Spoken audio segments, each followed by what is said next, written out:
What is OSIMA Bar Reviews? Keegan here, and today we're reviewing the Storm Summit Ascent. Now, before we really get into all of that and all the ball specs and everything, I guess I want to talk about. We are running a giveaway on this channel once we hit 500 subs.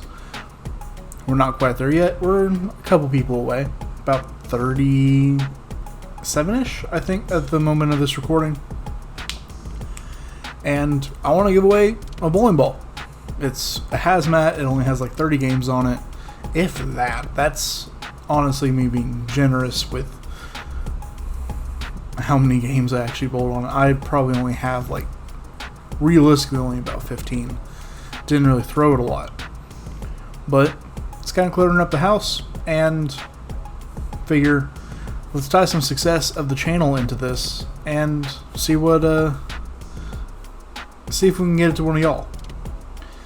All you have to do to enter is be subscribed, but also go comment on the Ion Max and Sublime Focus news video. And once you do both of those things, you're entered to win, and we will be drawing as soon as we hit 500 subs. So, quicker you get in, better chance you got.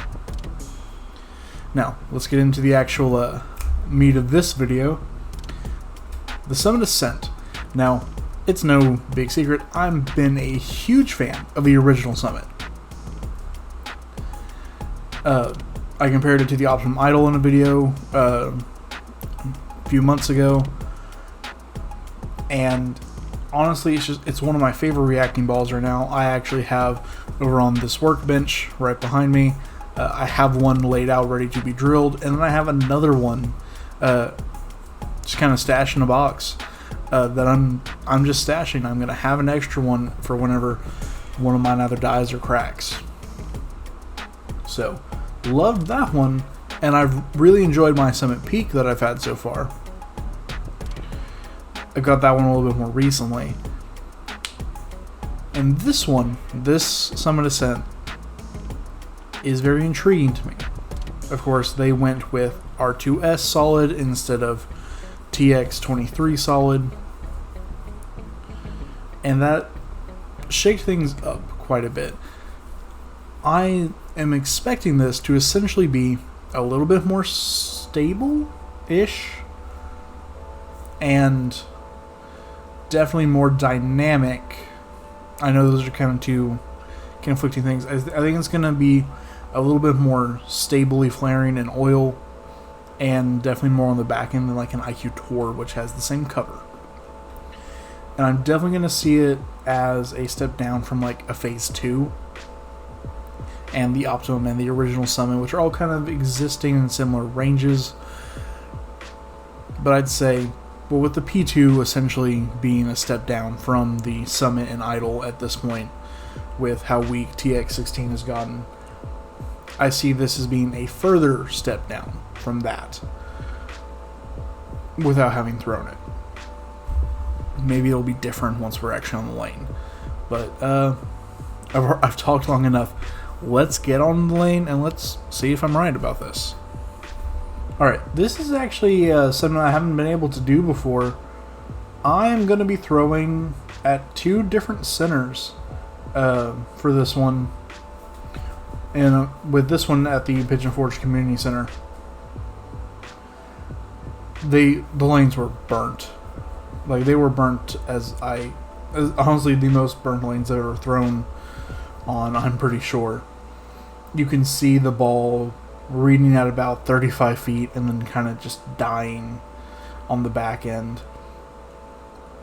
The reason I included this portion, because I did go to refilm at a location that had re-oiled lanes that morning, is because I wanted to demonstrate how something burning up doesn't mean it doesn't strike, and how this honestly probably is the ball I would throw in this condition, because if I was to go something shinier and cleaner, it would honestly hook too much. Like, it would get way, that extra energy, that little extra couple feet would cause it to overhook. Whereas this one is kind of stabilizing and walking back to the pocket. I wouldn't love to be bowling on these conditions by any means in any other situation if I can help it, but then moving on to the freshly oiled pair, you can see it gets much further down the lane, is able to get further right, and has much more back end reaction compared to what we just saw. And it was reset back to the same surface before this filming session. So now it does come out of box at 4,000 grit. I did not throw it at 4,000 grit. I threw it at 2,000. I put it at 2,000 straight out of box. And I do that because I know what I like to see out of stuff. And also because there was weird gunk on the bucks, or on the ball, whenever I got it. It was just essentially excess logo filler, but I had to clean that off, and the best way to do that was with surface. So it's at, and 2000 is my favorite surface anyway. So it just kind of ended up being what happened. But you can see completely different ball reactions. And it doesn't feel exactly like what I expected it to. I definitely still say that it is a full step up from something like an IQ Tour. The extra differential is undeniable, and the lower RG actually does get it to roll a little bit more stable in the oil. I was right about that.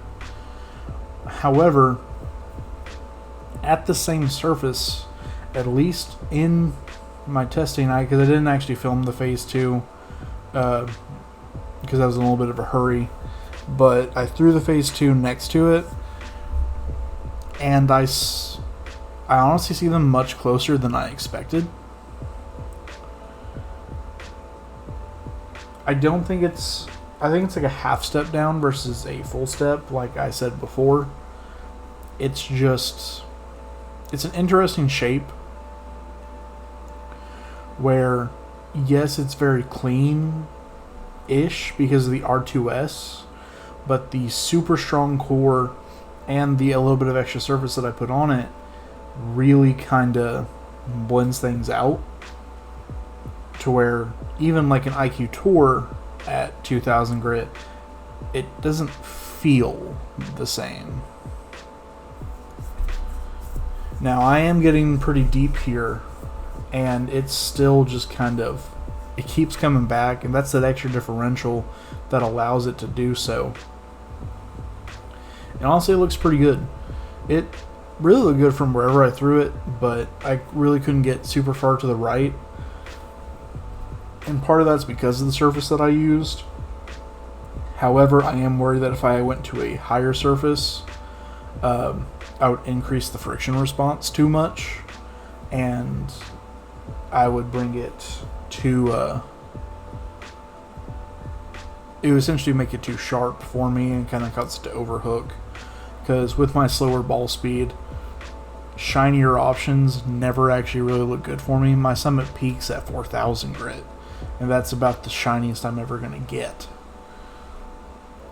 But this one is just it's that kind of, it is that gap filler between the IQ Tour and the phase 2 that you don't really think about that gap too much, because normally that's not really a gap that you're trying to fill. That's normally actually a pretty good progression. This one was just a little bit, it fits that gap pretty snugly. Like I said, it's a little bit closer to the phase 2 than I originally imagined it was going to be. A little bit further away from the IQ Tour. Shape-wise, it does fit, like I was saying, like it's a little bit more dynamic yet stable in oil IQ Tour. But there is a theory going around that they bumped the strength of R2S and it's essentially now R3S. And I can see that with this video. It feels stronger in oil. Like the cover feels stronger than something like an IQ Tour or, you know, High Road. But I can't really confirm that. I don't work at Storm. But this honestly is a really interesting piece. If you don't have an IQ Tour or a Phase 2, I feel this kind of is, like, if you're torn on what ball to get, if money is an object, because it is for all of us, stuff is expensive. If you're torn between those two and which one to get, this isn't necessarily a bad option. And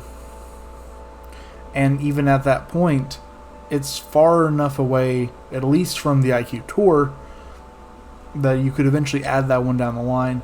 With the Phase 2, I need to get it on some Sport Shots, which will eventually happen whenever we change in the Sport Shot League that we're filming and live streaming on Tuesday nights.